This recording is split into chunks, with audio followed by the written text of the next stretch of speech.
அனைவருக்கும் வணக்கம். நம்மளுடைய மாடர்ன் சர்வே இன் தமிழ் யூடியூப் சேனலில் டிஆர்பி மூலமாக கவர்மெண்ட் ஆர்ட்ஸ் அண்ட் சயின்ஸ் காலேஜில் அசிஸ்டன்ட் ப்ரொஃபஸர் போஸ்ட்டுக்கான விண்ணப்பிக்கக்கூடிய அறிவிப்பு வெளியாக இருக்குது. மொத்தம் பார்த்திங்கன்னா 4000 போஸ்ட்டு.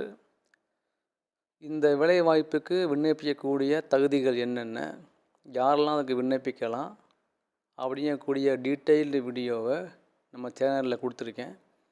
இந்த சேனலுடைய டிஸ்கிரிப்ஷன் லிங்க்லையும் நான் அந்த வீடியோ கொடுத்துருக்கேன். ஸோ விருப்பம் உள்ளவங்க பார்த்து அப்ளை பண்ணுங்கள். உங்களுடைய ஃப்ரெண்ட்ஸுக்கும் இதை ஷேர் பண்ணுங்கள். ஏன் அப்படின்னா இவ்வளவு அதிகமான வேக்கன்சியை டிஆர்பி வைக்கிறாங்க. ஸோ அசிஸ்டன்ட் ப்ரொஃபஸர் அந்த போஸ்ட்டுக்கு தகுதியான நபர்கள் விண்ணப்பிக்கலாம். மேற்கொண்டு எதுனாலும் நீங்கள் கமெண்ட்டில் கேளுங்க. நான்